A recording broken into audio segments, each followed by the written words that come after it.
Analysis of Schopenhauer, 1788 to 1860. Among those who acknowledged Arthur Schopenhauer's influence were Richard Wagner, Friedrich Nietzsche, Gustav Mahler, George Santayana, Ludwig Wittgenstein, Erwin Schrödinger, Albert Einstein, and many more. Unlike Hegel, Schopenhauer was a gifted and lucid writer, and his thought applies to life as it is lived rather than to world historical generalizations about politics. His foremost influence was Immanuel Kant, but another influence was Indian philosophy.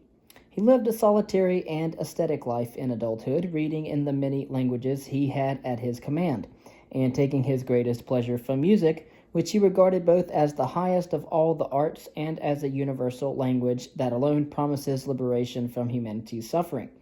Arthur Schopenhauer was born in Danzig, now Gdansk, in the year 1788.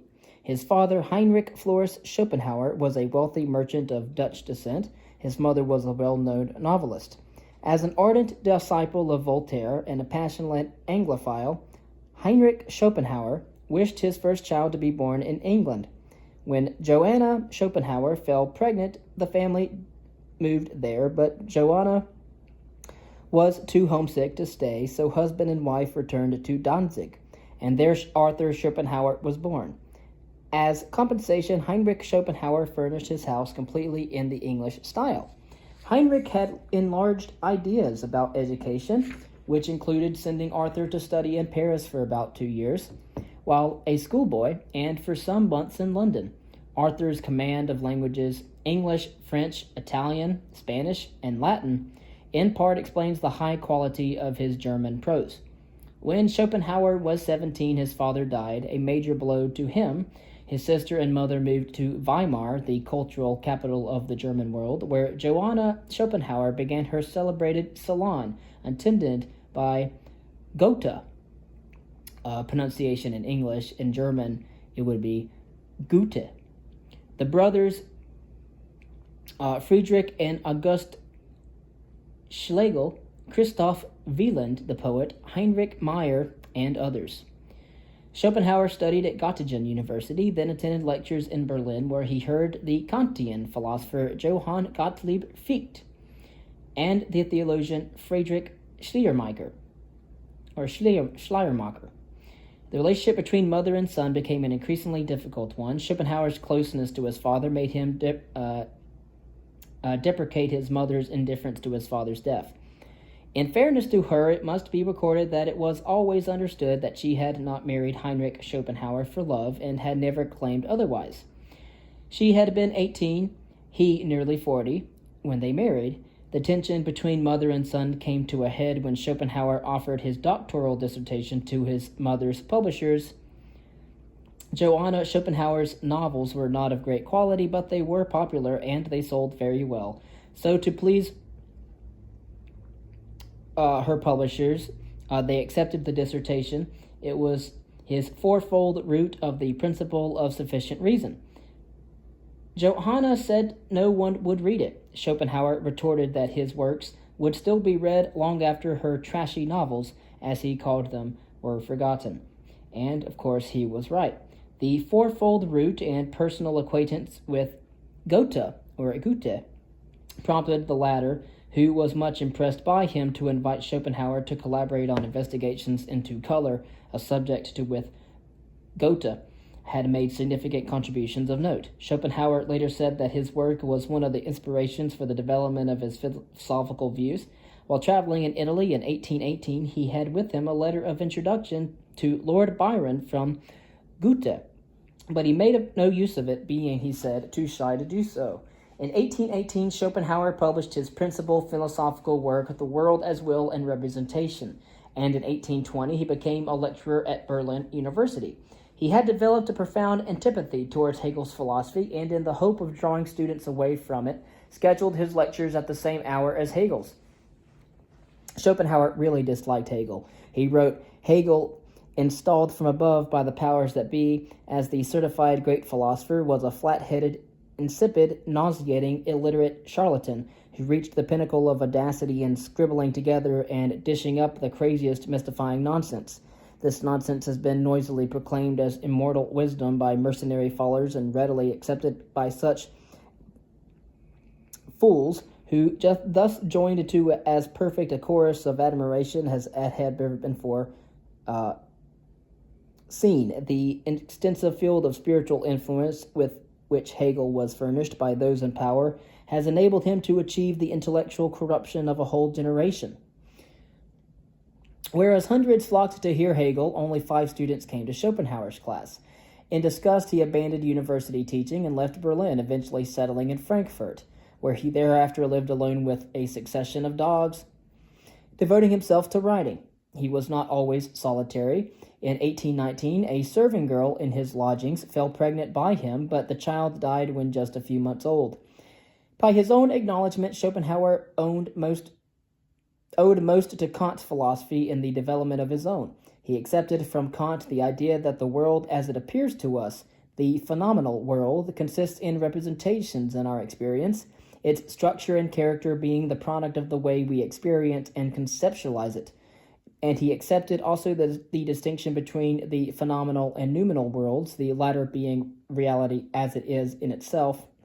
Where Schopenhauer parts company from Kant is in the question of our access to noumenal reality.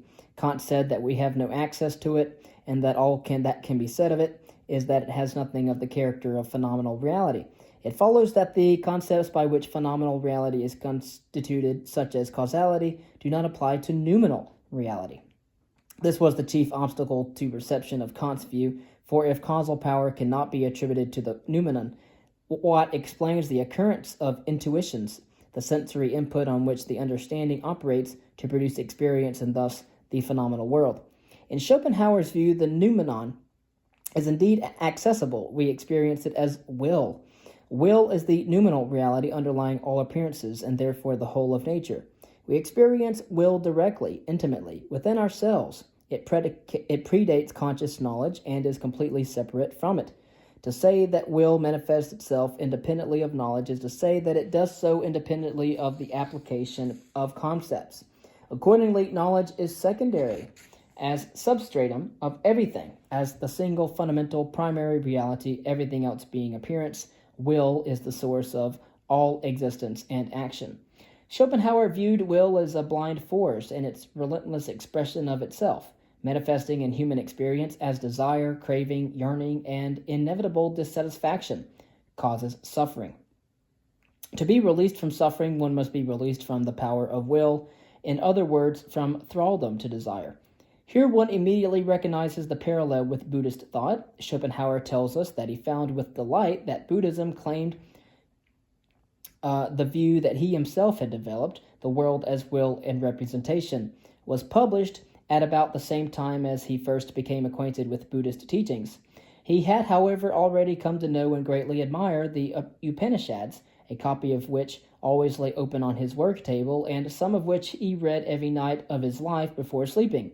In the Upanishads, the idea of moksha, or liberation from samsara, or suffering, and in the Upanishads, rebirth, is achieved or, at any rate, advanced by understanding the unity of Atman, or the self, and Brahman, underlying universal reality, see Indian philosophy.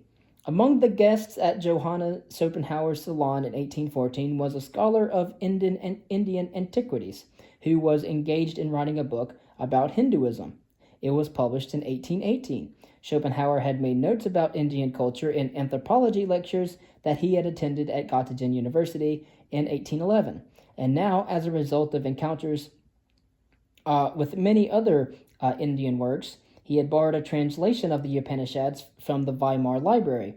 At the time that he was writing his fourfold root and soon thereafter began work on the world as will and representation, it is probable, therefore, that the idea of desire as a source of suffering connected well with his idea of will as noumenal reality, the metaphysics of the noumenon, immediately providing a route to an ethical outlook premised on suffering's universality and the demand for response to this fact from us. A relief from suffering, though a temporary one, is provided by aesthetic experience. rapt contemplation of art, and especially that of music, takes us out of ourselves, collapsing the distinction between the self and its representations, and immersing each in the other. Music is the most potent route to this transcendence of suffering. Schopenhauer regarded it as the purest of the arts, universal and timeless. Schopenhauer's view that to exist is to suffer provides the grounds of his ethics. The ground is compassion, not only for other people, but for all animals and that of nature. Compassion is the immediate participation, independent of all ulterior motives, primarily in the suffering of another, and thus in the prevention or elimination of it. If an act is performed for any other motive, it cannot have real moral worth. The point for Schopenhauer is that other systems of morality ultimately come down to a form of egoism. In religion, the motive is to please the deity and to thus receive a reward or escape a punishment. Although Kant was right to distinguish between treating people as ends and treating them as means, and to assert that it is morally illegitimate to treat anyone as a means, says Schopenhauer, it is still an egoistic morality because it treats the agent and the patient of the moral act as two separate beings. Compassion, on the other hand, involves identification of the one who feels compassion and the one who suffers. He included all animals in the moral universe because they too are manifestations of the underlying reality of will and likewise suffer. He believed that any human being who is unkind to animals of other species cannot be a good person. In The World as Will and Representation, Schopenhauer devoted 2 chapters to the subject of sex, the first serious philosophical discussion it had ever received. His account is quoted with approval by Charles Darwin in The Descent of Man. Schopenhauer's view of the powerful and disruptive nature of sexual desire influenced Freud as well. He assigned sex a central place as an example of the relentless driving power of will, as one would expect, yet at the same time took a liberal and relaxed view of homosexuality. In his many essays, other applications and extensions of his philosophy are to be found, demonstrating the variety of his views on life and society.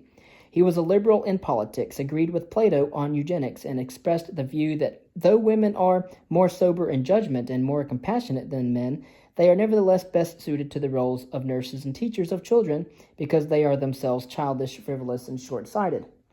One may probably excuse his sexism.